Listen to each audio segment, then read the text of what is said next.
nous recevons un homme d'action, c'est-à-dire un homme qui est aussi bien dans les airs que sur la terre, que dans les profondeurs de la mer. Nous avons la chance d'avoir aujourd'hui avec nous le capitaine de frégate Jean-Luc Fiorina. Nous allons suivre le parcours d'un fusilier marin, commando marine, nageur de combat, monsieur Jean-Luc Fiorina. Bonjour. Nous allons évoquer votre vie qui est une vie d'aventurier. En quelque sorte, oui. Parce que vous vous êtes engagé dans la marine nationale. D'abord comme marin, ensuite une préférence pour faire les fusiliers marins. Ensuite, j'ai eu la chance d'être bon, on va dire, médicalement. J'ai rejoint l'école des fusiliers marins en 1967. Ensuite, j'ai réussi le stage commando et je me suis retrouvé en affectation chez les commandos marines à Toulon à l'époque, puisque j'étais au commando Trépel qui se trouvait sur la presqu'île de Gien dans le Var. Et ensuite, l'année d'après, les commandos ont rejoint Lorient, la maison mère. Seul le commando Hubert, qui s'appelait le CASM, c'est-à-dire le commando action sous-marine, est resté dans le petit coin au bout de Saint-Mandrier qu'on appelle le Cagné. Donc, nageur de combat, je ne connaissais pas, je ne savais même pas que ça existait. Ouais. C'est au cours de ma carrière que je vais découvrir qu'il y avait l'élite dans les bérets verts, puisque les commandos marines portent un béret vert badge à gauche. Nous sommes les seuls à avoir le badge à gauche. Toute l'armée française est le badge à droite. Pourquoi le badge à gauche? Parce que, pour ceux qui connaissent un peu l'histoire des commandos marines, les commandos marines ont suivi une formation en Écosse et le badge des Anglais est à gauche. Ah ben voilà, Donc on s'est inspiré. C'est pour cela les commandos marines ont le badge à gauche. D'accord. Et ce sont les seuls qui ont pu participer au débarquement de l'armée française. C'est les seuls qui ont fait le débarquement avec cette grande bagarre qui était le Casino en Normandie qu'ils ont repris. J'aurais aimé savoir comment vous êtes arrivé en fait à devenir nageur de combat. Vous êtes né dans les années 50, pas du tout au bord de la mer, d'après ce que j'ai compris. Et quand est-ce que ça vous est venu? Vous avez appris à nager? Mais en fait, j'ai toujours été attiré par l'eau. J'adore l'eau. Je m'y sens très bien dans l'eau. Je me suis toujours senti très bien. Pour ça, dès l'âge de 14 ans, il y avait un petit club nautique dans mon petit village, on va dire, qui s'appelle Revin, dans les Ardennes, pas loin de la frontière belge. Et donc, je nageais pas mal, je me défendais pas mal. Puis le goût pas du risque, mais de l'aventure. J'aimais bien les armes, un peu ce qu'il y avait le côté, si vous voulez, comme tous les garçons de mon âge, faire la guerre, enfin, même si on ne connaissait pas exactement ce que c'était. Mais voilà, le truc viril, on s'est dit, tiens, je me suis dit, puis voilà. Et puis j'ai voulu surtout l'uniforme, voir le marin, les pompons, les quelques films que j'avais vus. Je trouvais ça bien, beau, élégant. J'ai dit, c'est ça que je veux faire. Et je vais pouvoir le faire. Donc je me suis engagé. Je me suis engagé pour 5 ans. J'ai donc réussi tous les tests psychologiques, tout ce qui va avec lorsqu'on veut s'engager, surtout dans une institution militaire qui est un peu particulière. Et je me suis retrouvé dans les fusiliers marins. Et ensuite, fait les commandos, où là j'ai entendu les grands exploits de nos grands anciens qui revenaient de l'Indochine, certains d'Algérie. Et j'étais vraiment dans ce que je voulais faire. Je m'en suis aperçu très vite, même si c'était un peu dur, physique, parce que j'ai toujours été, comme tous les gamins à l'époque, j'ai 17 ans, on a toujours été dans les jupes de nos mères, enfin, en schématisant un peu. Et là, on se retrouve seul face à soi-même. Parce que là, c'est vous qui allez prendre des décisions et va dépendre de la réussite ou l'échec de votre façon de faire les choses. Donc, une ligne de vie, je l'avais, puisque j'étais assez sportif. Je ne connaissais pas la cigarette, d'ailleurs, je n'ai jamais fumé. La boisson, on ne connaissait pas. Tout, à l'époque, les jeunes, on vivait dans une sécurité totale. Je veux dire, il n'y avait aucune insécurité. Les parents nous laissaient quand même une grande liberté. On allait jouer dans les bois, faire les cabanes, etc., traverser la Meuse qui est le petit fleuve par chez moi, pour aller de l'autre côté, aller chercher les myrtilles. Enfin, une jeunesse rêvée, quoi. Mais ça ne me suffisait pas. Je voulais absolument être fusilier marin. Donc déjà quand même un esprit d'évasion, de liberté en même temps, mais esprit d'équipe aussi certainement. Oui, mais l'équipe, oui, je faisais pas mal de sports collectifs, excepté la natation, c'est individuel. Mais j'ai eu tendance à dire, et surtout maintenant pour l'avoir vu, je vais peut-être choquer du monde, je ne sais pas qui entendra cette diffusion, mais le sport individuel, les gens ne partagent pas. C'est un sport, je ne vais pas dire d'égoïste, parce qu'il faut donner de sa personne, mais il n'y a pas l'équipe justement. On court pour gagner, mais on est seul à gagner. Que si on joue dans une équipe, volley, basket, foot, rugby, c'est l'équipe qui va gagner, pas une seule personne. Et il y a une complémentarité, c'est-à-dire on est solidaires tous les uns des autres, ce que je vais retrouver dans les commandos. On ne peut rien faire, on ne fait pas la guerre tout seul. Et comme tout le monde subit la même chose, c'est-à-dire, le terme est un peu peut-être cru aussi, on dit tu vas morfler, mais on morflait parce que ça n'a pas toujours été facile, les parcours dans la vase, surtout en Bretagne, je ne connaissais pas la vase, je sais ce que c'est d'être enfoncé, de ne pas pouvoir s'en sortir, et d'avoir l'aide du Zodiac sans moteur pour s'agripper, et d'avoir surtout les copains qui viennent vous tirer de cette chose impressionnante. Voilà. Et donc ensuite, j'ai fait pour passer au grade supérieur, il fallait absolument avoir un temps d'embarquement. Donc lorsque je fais 3 ans au commando marine, je suis redescendu sur Toulon, où j'étais affecté sur l'escorteur rapide Le Béarnais. Là aussi, c'était une grande découverte. Moi qui ne suis pas du tout d'un milieu marine, je sais ce que c'est d'avoir le mal de mer, je sais ce que c'est de se réveiller tous les 4 heures, de prendre le quart en étant dehors, dans une mer déchaînée, la Méditerranée que je ne connaissais pas et qui va s'avérer être redoutable, voire dangereuse, mais bon, quand même sur les navires de la Royale, nous étions quand même en sécurité. Et ensuite, quand j'ai fait mon temps, je suis retourné à l'école des fusiliers marins. Je répète, la maison mère des fusiliers marins pour tous les cours, du début jusqu'à la fin. Même le cours d'officier à la suite, après un passage à Brest. C'est à Lorient que ça se passe. Je suis passé au grade supérieur, on va dire, après avoir fait le cours quartier-maître chef à l'époque, lorsqu'on disait ça, quartier-maître de Mestrance. Et on sortait avec une casquette, donc on commençait à être un petit gradé, officier marinier, et pas peu fier. Comme je suis bien sorti dans le classement était fait de façon à ce que les premiers choisissent leur affectation.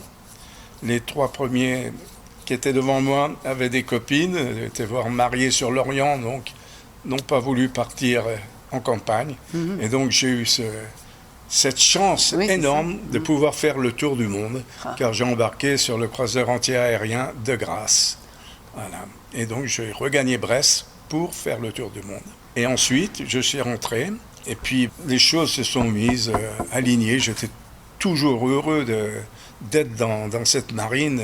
Je découvrais, j'étais vraiment dans mon élément. Et là, on m'a appris, j'ai fait 6 mois en dépôt des équipages, mais que je n'allais pas, parce que j'avais entendu parler des nageurs de combat, et je me suis documenté, c'est ça que je veux faire.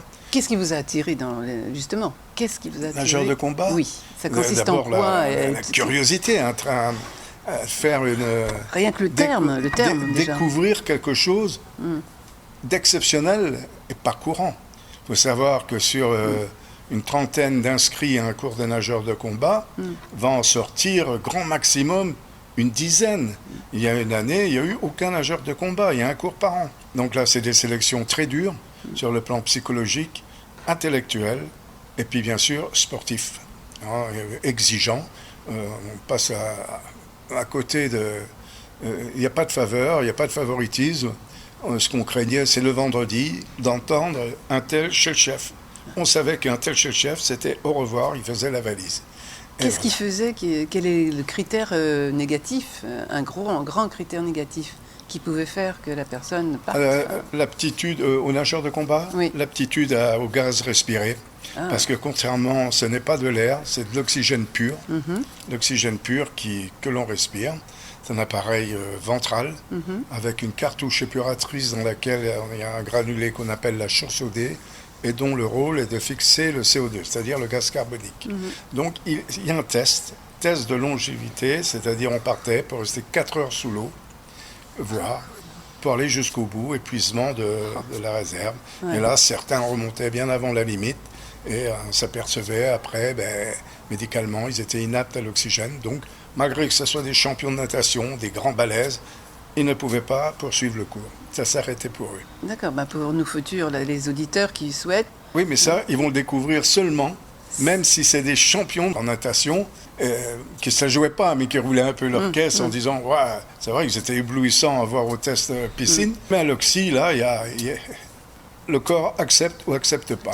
On ne peut pas s'en sortir si le corps n'accepte pas l'oxygène pur. Voilà. Et alors, nageur de combat, c'est aussi la défense. Mais nageur de combat, c'est toutes les actions. Cette particularité d'un commando marine, parce qu'à la base, nageur de combat, il faut savoir que c'est un certificat. Ce n'est pas une spécialité, par exemple, comme nos amis plongeurs des mineurs. Plongeur des mineurs, c'est une spécialité. C'est-à-dire que le marin qui est plongeur des mineurs, toute sa carrière va être chez les plongeurs des mineurs. Qu'un fusil marin, un commando, il va se retrouver sur les bateaux, embarqué comme simple fusil marin, dans les bases aéronautiques, à surveiller les clôtures, etc. Quoique maintenant, ce n'est plus le cas parce que ça a tellement évolué que beaucoup, pratiquement tous, c'est des compagnies qui partent 4 mois et qui vont renforcer les commandos marines. Il faut savoir que beaucoup de fusiliers marins qui ne sont pas commandos marines ont un béret bleu, non pas le béret vert, le fameux béret vert, mais personne ne fait fi de cela. Tout le monde est dans le groupe et l'équipe. L'équipe, toujours ça. Ça, c'est la cohésion, je l'ai appris. Si on n'est pas en équipe, on n'ira pas loin. C'est impossible. Et donc, oui, je disais, vous me parliez, l'action-défense, c'est-à-dire qu'on a cette chance, je crois que nous sommes une des rares unités, à faire le métier de l'armée de terre, puisqu'au fusil marin, on se déplace à terre, puis on fait le même métier, on fait du crapahut, on fait également des actions au commando. Nous sommes parachutistes. Le cours parachutiste se fait à l'issue du stage commando, c'est-à-dire moi j'avais 18 ans quand j'ai fait mon cours parachutiste. Donc tout de suite, parce que pourquoi ? Selon les théâtres d'opération, on est mis sur le terrain par les avions, en parachute. Donc on est tous parachutistes. Ensuite, de là, je refais ce qui s'appelle le brevet supérieur, c'est-à-dire un élément au-dessus, toujours dans l'objectif de prendre du galon. Donc on passe en grade en faisant des cours. Là aussi, je m'en suis bien sorti. J'ai pu choisir mon affectation parce que j'avais l'idée, surtout nageur de combat, mais il y a une limite d'âge. Elle était de 27 ans ou 28 ans, je crois que c'était 27 ans. Ouais, c'est jeune. Donc comme j'étais... Oui, mais moi je prenais de l'âge parce que j'étais en revenant du tour du monde. Je vais me voir être affecté, chance. Et puis il faut savoir, on ne peut pas refuser une affectation outre-mer, d'autant plus que j'étais volontaire. Donc à peine arrivé, 6 mois après, je suis parti à Madagascar, où on était dans une situation un peu chaotique, parce qu'il y avait des événements de guerre, de retournement dans le pays. Et donc on a dû partir, et j'étais un des premiers avec l'équipe à me retrouver à l'île de la Réunion. J'ai fait 2 ans à l'île de la Réunion avec le centre Écoute Radar. Et ensuite, toujours, je me suis dit, ça y est, les nageurs de combat, c'est maintenant, j'ai 25 ans. Et quand je suis arrivé à Toulon, on m'a dit, donc j'ai été affecté, j'ai rapproché de l'école de plongée à Saint-Mandrier. J'ai réussi par mon classement et ma sortie du brevet supérieur à être au plus près. Et là, on m'a dit, mais non, c'est pas pour maintenant. Tu es désigné au brevet supérieur. Donc, je suis allé faire mon brevet supérieur. À la sortie, j'ai réussi à nouveau à me faire affecter pas loin de l'école de plongée. Et là, ça a marché, j'ai été pris et j'ai pu faire mon cours majeur à 27 ans. Alors, la plongée, les missions, il y a différentes missions, bien sûr.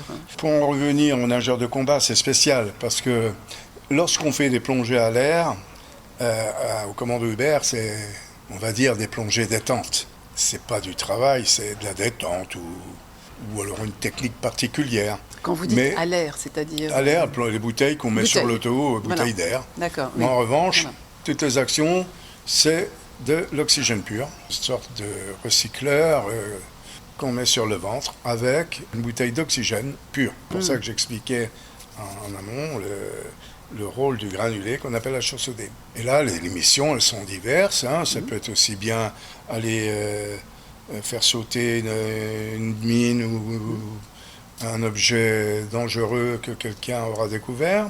C'est dans l'action combat, en situation vraiment de guerre, on serait appelé à aller poser des charges explosives avec allumage électronique sur des coques de bateaux, portes de bassins. Donc là, on est vraiment avec des mises à l'eau différentes. Voilà. C'est là où vous pouvez être parachutiste, le parachute...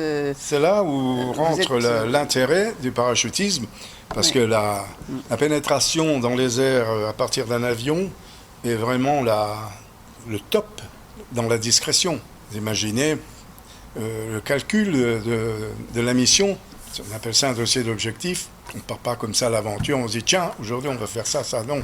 Ça c'est voué à l'échec. Je ne relaterai pas ici des choses qui se sont mal passées justement.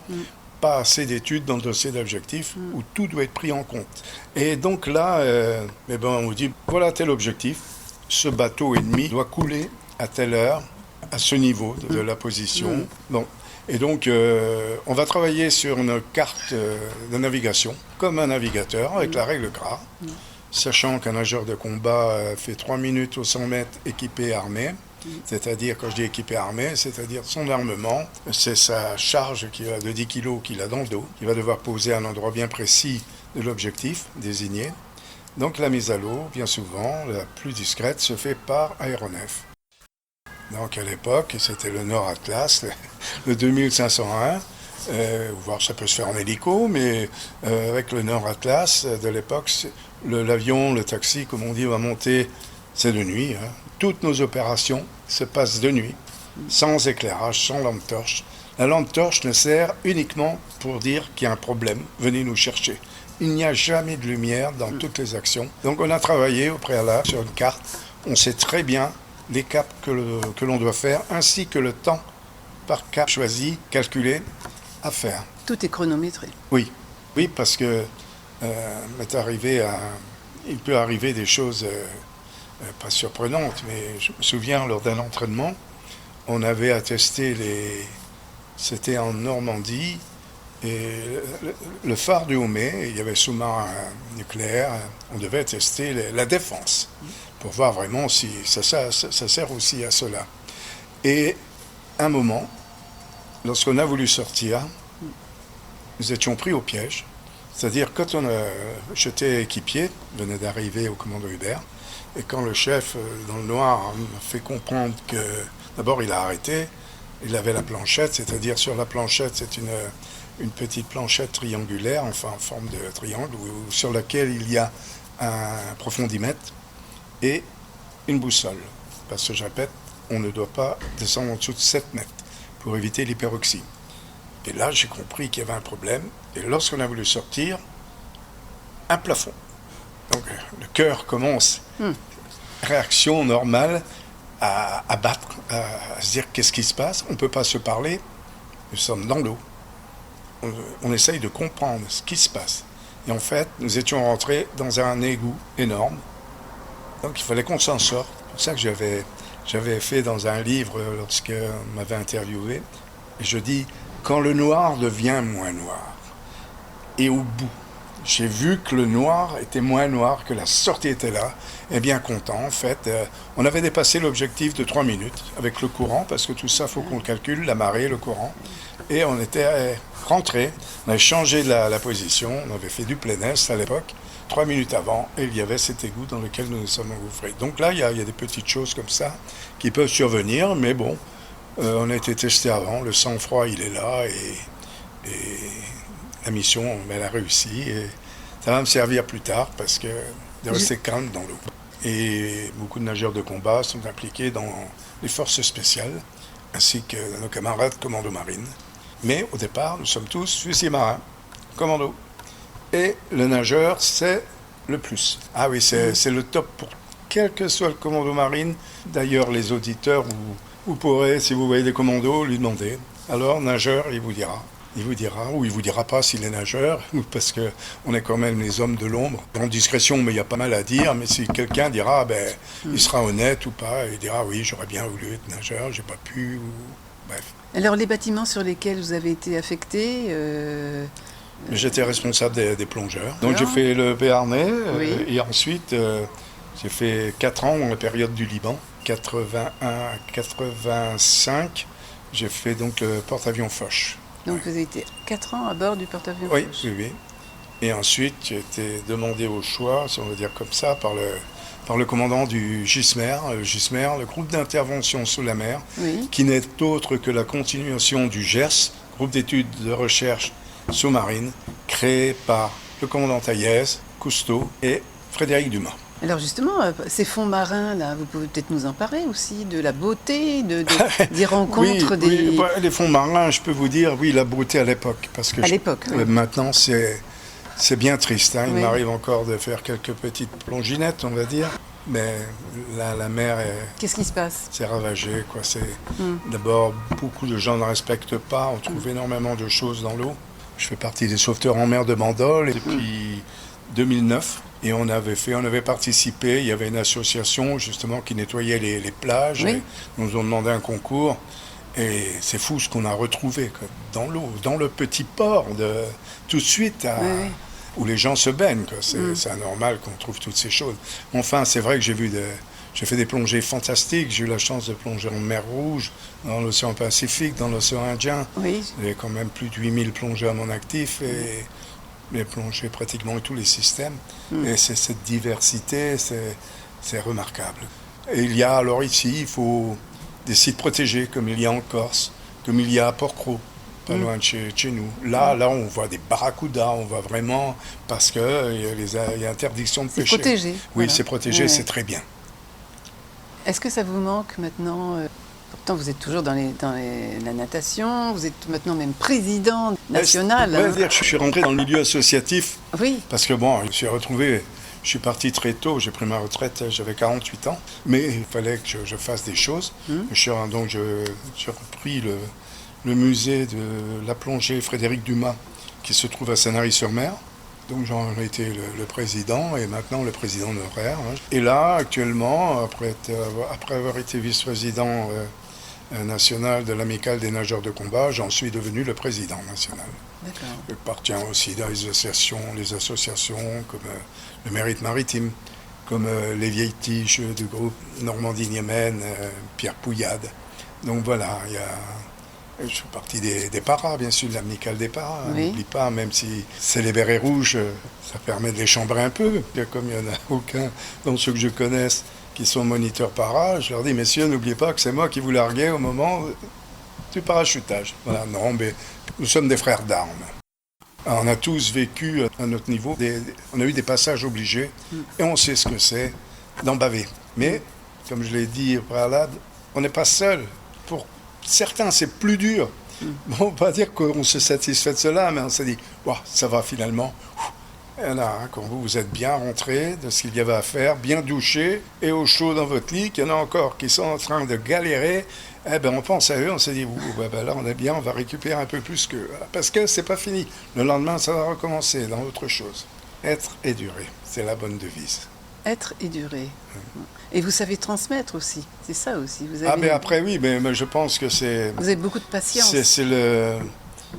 Après, c'est ce qu'on apprend, c'est ce qu'on a vécu. On est observateur. Après, on sait très bien qu'on transmet par une pédagogie, on va dire, efficace. Pour qu'elle soit efficace, il faut qu'elle soit compréhensible. Et pas à nous triturer le cerveau, que ça soit simple, concis, net, et cela, c'est facile. Oui, après, je vais passer des diplômes comme... je suis maître nageur d'État, avec les recyclages tous les 5 ans. J'ai appris à des gamins à nager, et j'en suis très fier. Pas pas que je les ai appris, mais que eux savent nager. Je me dis, tiens, ce gamin-là, si pour X raison il vient tomber dans l'eau, il va s'en sortir et il ne va pas mourir. Hors antenne, tout à l'heure, vous me disiez, on parlait tout simplement de la natation. Et parfois, on peut avoir des frayeurs quand on est tout petit, et après, on a des traumatismes d'ailleurs. Oui, les traumatismes. Et vous me parliez de 3 points qui sont très Oui, parce que très pour intéressants. beaucoup de parents, un maître nageur, d'ailleurs, moi je viens à dire que l'appellation, elle n'est pas bien donnée. Elle devrait être un maître sauveteur, parce qu'un maître nageur, moi j'ai fait des cours d'éducateur fédéral de natation, c'est autre chose, puisque là, on va apprendre à nager. Mais pour beaucoup de mamans, elles sont très surprises quand elles voient qu'une personne, c'était mon cas, ne fait pas de mouvement, n'apprend pas à nager. Et parce que, je dis, il y a 3 bases. C'est absolument, il faut savoir ouvrir les yeux sous l'eau, ouvrir la bouche sous l'eau, pour montrer qu'il ne peut rien arriver. Et le dernier, sauter du bord dans l'eau. Quand l'enfant aura sauté tout seul, il va savoir, il va voir qu'il remonte, qu'il a ouvert les yeux, c'est un réflexe, et qu'il a ouvert la bouche, qu'il n'a pas bu d'eau. Là, on va commencer à apprendre à nager. Voilà. Bien sûr, tout ça en retenant bien sûr sa respiration, on est bien d'accord. Oui, mais ça se fait automatiquement. Oui. Vous voyez, il y a des gamins qui tombent dans l'eau, qui ne coulent pas tout de suite. Et les gamins, ils vont remonter, barboter. Ils vont faire, comme dit, c'est un réflexe, faire la nage du petit chien. Et c'est pour ça que je travaillais toujours à l'ancienne, avec la petite ceinture, avec les petits godets qu'on peut enlever, parce que les petits manchons me font très peur, se dégonflent, et le gamin ne fera pas les mouvements de brasse. Il va faire ça. Il vaut mieux les petits godets. Oui, parce que m'est arrivé lors des leçons, discrètement, de les enlever, les godets, comme ils sont dans le dos. Et les gamins, d'un seul coup, ils nagent, ils ont une ceinture. Voilà. Et non, après, chacun a sa méthode, sa pédagogie. Moi, j'ai appris à nager, j'avais 12 ans, tout seul. On coupait des roseaux. On se faisait des bottes, on appelait ça des joncs. On les liait et on se mettait dessus. Et de temps en temps, on enlevait des brins, voilà. Alors, à propos du sauvetage en mer, est-ce que vous pourriez nous dire quelques interventions que vous avez il y a eu effectuées? des interventions, c'est jamais facile. Pourquoi? Parce que si on fait du sauvetage en mer, c'est que généralement, il y a un problème. Il y a un problème et c'est pas mauvais temps. Oui. C'est pas quand tout va bien. Tant mieux si c'est quand tout va bien, ça sera forcément bien souvent une panne moteur ou quelque chose comme ça. Et comme il ne faut pas de permis pour prendre un voilier, les gens ne savent pas servir du voilier avec les voiles. Avec les voiles. Voilà. Sinon, oui, il y a eu une fois une intervention très difficile qui paraissait simple au départ. Quelqu'un, un propriétaire de bateau, en voulant plonger de son bateau, va se prendre dans la filière qui borde et va se faire une fracture ouverte, va rester suspendu. Et on va devoir, alors au départ, on nous a dit oui, c'est une fracture ouverte, mais en fait, il y avait hémorragie. Donc, quand nous sommes arrivés, il était temps, il était en train de... Quelqu'un avait fait un garrot, mais très mal placé, très mal serré, et il était en train de perdre la vie. Et heureusement que dans notre groupe, il y avait un pompier de métier qui tout de suite a eu la bonne réaction et on a pu sauver cette personne. Mais c'était impressionnant de voir cette mare de sang sur le pont. C'était impressionnant. Et non, les interventions, les gens, dès qu'ils voient arriver des hommes en orange, ça va mieux. Les bateaux qui coulent, on arrive à temps pour sauver tout le monde. Là, j'ai presque 1000 sorties en mer, 400 interventions en sauvetage. La jeunesse actuelle, comment vous la ressentez? Vous savez, la jeunesse actuelle, c'est comme partout. Dans les sauveteurs en mer, la problématique, c'est qu'il y a très peu de jeunes. Cela s'explique. D'abord, c'est pas rémunéré. C'est pas comme les pompiers volontaires. Il n'y a rien, pas de rentrée d'argent. Donc les jeunes, ils ont besoin d'argent. On les capte quand? Quand ils sont en vacances scolaires. Les jeunes, ils ont des copines ou des copains. Ou ils préfèrent aller livrer des pizzas le samedi. Et c'est bien compréhensible que de venir passer du temps. Donc les purs, moi je dis que c'est les puristes, les jeunes qui viennent chez nous, c'est que soit dans la famille, il y a déjà des sauveteurs en mer, donc ils ont été éduqués quelque part, ça leur a plu depuis tout petit, donc ça ne les choque pas de passer des samedis, des dimanches, parce que... Un peu comme vous quand vous êtes engagé. Quand on faisait une astreinte, l'astreinte, par exemple, à la SNSM de Bandol, à laquelle j'appartiens, elle se prend pendant 15 jours. Pas de Noël, il n'y a pas, si vous êtes d'astreinte, vous êtes d'astreinte. Et par équipe de 3, Donc il y a en fait 4 équipes de 3 pour armer la vedette. Et si quelqu'un n'est pas disponible, il va se retourner sur le deuxième, ainsi de suite. Mais il y a toujours quelqu'un. Non, la jeunesse, il y a des jeunes qui veulent faire, mais poursuivre, c'est pas évident. Il faut avoir le feu sacré. Est-ce que c'est les qualités essentielles pour faire sauveteur en mer? On s'est ouvert à tout le monde. Quelqu'un qui vient par amour du sauvetage, va dire voilà, je voudrais rentrer chez vous. Bon, on va pas le rejeter. Avant, c'est ce qui se passait. Il fallait être absolument, pratiquement, être ancien marin, marin-pêcheur, etc., du monde de la mer. Maintenant, à la station, on a des traiteurs, on a un peu de tout. On a un maçon, il y a des stages de formation. La SNSM a fait après un essor énorme. Il y a des formations. Le nouveau président est axé sur les formations. D'accord. Il a bien raison. Il y a des formations de tout. On va apprendre à quelqu'un à devenir patron de la vedette, à être sauveteur SNB1, après SNB2, c'est-à-dire sauveteur avec bouteille. C'est pour ça que moi, me concernant actuellement, je fais partie du groupe de travail SNB2 avec le centre de formation national de Saint-Nazaire et je suis référent départemental pour toutes les stations SNSM du Var. Voilà. Je voudrais revenir un petit peu sur tout ce qui a été les opérations, là je reviens en 1984 en tant que plongeur. Ah oui. Ouais, l'opération éolienne 2. La fameuse opération éolienne. On a appris qu'un Lynx, donc un Lynx, un hélicoptère. Un hélicoptère de la Marine nationale s'était crashé au large du Liban. Et il faut absolument retrouver cet hélico. Pourquoi? Parce que vous savez très bien qu'il y a un problème sur un aéronef. La principale priorité, c'est de trouver la cause. Parce que peut-être d'autres aéronefs ont le même dysfonctionnement, si tant est qu'il y a eu un dysfonctionnement mécanique ou autre. Et on va partir avec collaboration avec l'Ifremer. L'Ifremer dispose d'une soucoupe qui va intervenir dans une grande profondeur, qui s'appelle la Siana. Et ils vont découvrir l'épave. L'épave du Lynx, donc, qui est au fond. Et avec... On sait qu'il y avait des personnes à bord parce qu'il y a quelques ossements. Et nous, on va intervenir en plongée pure, cette fois-ci, à 60 mètres, pour question de discrétion, récupérer ce qu'il y avait à récupérer pour mettre dans des boîtes. Enfin, on va remonter l'épave qui va être, bien sûr, transmise à la commission d'enquête. Donc vous vouliez rajouter que cette mission... Oui, je voulais rajouter que le chef de la mission éolienne n'était autre que Paul-Henri Narjolet, l'inventeur du Titanic, d'ailleurs, qui vient de sortir un excellent livre concernant les Titanic, qui lui était bien sûr pilote de soucoupe, donc bien placé pour conseiller technique éventuellement. Nous revenons aussi sur une spécificité, on va dire, de plongée.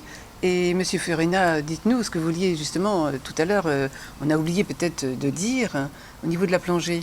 Oui, donc, précision, après avoir l'oxygène pur, encore, l'oxygère, avec l'appareil l'oxygère, c'est 7 mètres. Donc j'ai connu les 7 mètres par la cause de l'oxygène respiré. En revanche, au GISMER, j'étais comme plongeur profond à d'essai, puisque j'avais fait les stages concernant la plongée profonde d'essai. Et là, les tables...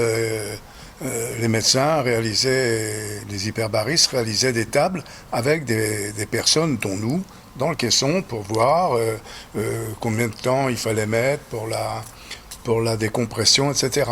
Je rappelle, j'ai eu cette chance aussi de faire en sortie en eau, en pleine eau, en Méditerranée. Ça s'appelait des opérations Ventilex. Intervention sur un sous-marin dit posé sur le fond, à moins 300 mètres, en difficulté. Donc les priorités, c'est vite de suite amener 2 manches. Une manche pour lui amener de l'air neuf, on va dire, et l'autre manche bien fixée à un coin pour enlever, faire chasser l'air vicié.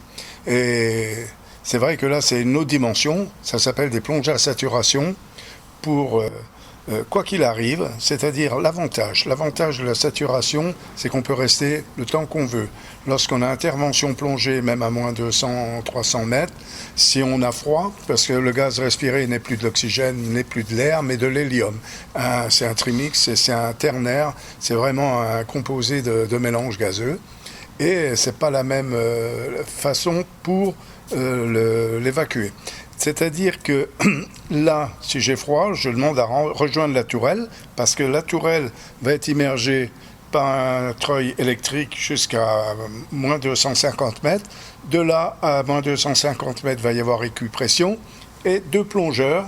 Nous sommes 3 dans la tourelle, un chef tourelle et 2 plongeurs. Et dans les 2 plongeurs, reliés à un narguilé, sur lequel passe la ligne de vie, donc le réchauffeur de bouche, parce que l'hélium est un gaz qui est très froid.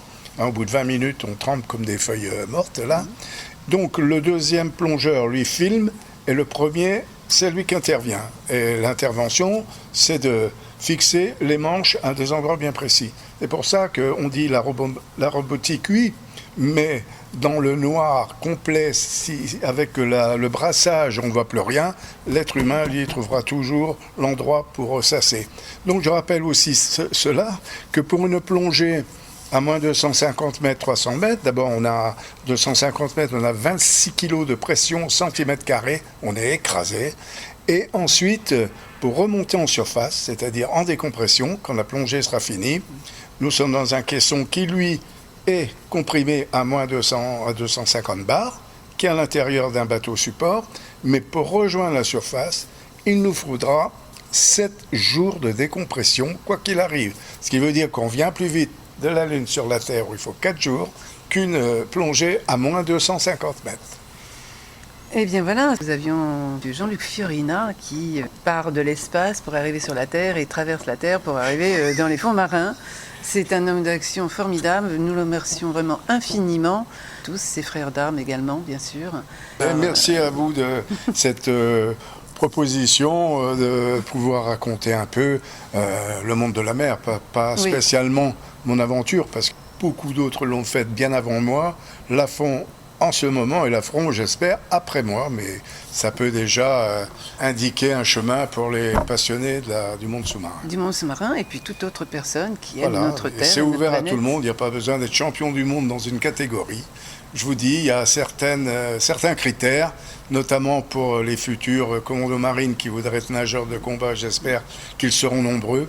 C'est l'oxygène pur, mais ça, tant que vous n'en avez pas respiré. Vous savez, l'oxygène pur, c'est le gaz que Donald Duck, que Walt Disney a fait parler Donald. Donc c'est pareil, si vous avez une bouteille, vous respirez un petit peu, même vous voyez une bouteille d'hélium, vous allez respirer un peu ceci, vous allez voir, ça va vous déformer la voix. Voilà. Eh bien, sur cet humour en même temps, et ce qui est très vrai d'ailleurs, nous vous remercions beaucoup et nous vous disons à bientôt pour d'autres émissions. À bientôt, très volontiers. Merci. Merci. Au revoir.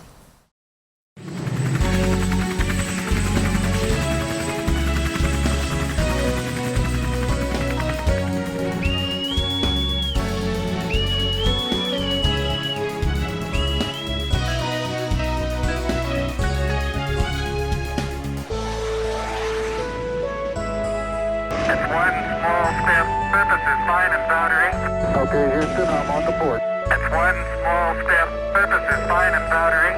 Okay, Houston, I'm on the board. He's got 9 steps to go before he hits